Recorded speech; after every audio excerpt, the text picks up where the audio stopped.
నేను మోషేకు తోడయుండినట్లు నీకును తోడయుండెదను. నిన్ను విడువను, నిన్ను ఎడబాయను.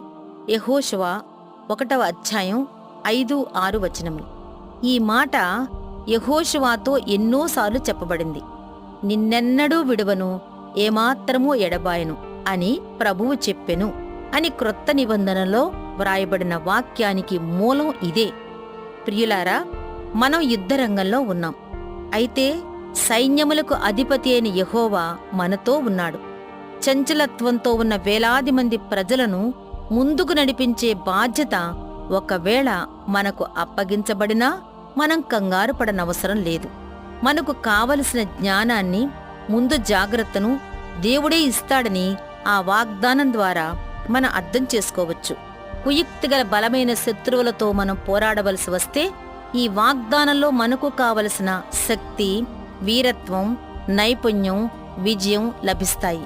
ఒక గొప్ప స్వాస్థ్యాన్ని మనం స్వాధీనపరచుకొనవలసి వస్తే ఈ వాగ్దానం ద్వారా మనం దాన్ని సాధించగలం. ఎందుకంటే దేవుడే మనతో ఉన్నాడు కదా. దేవుడైన యెహోవాయే మనలను ఎడబాస్తే మనకెంత శ్రమ! అయితే అది ఎప్పటికీ జరగదు.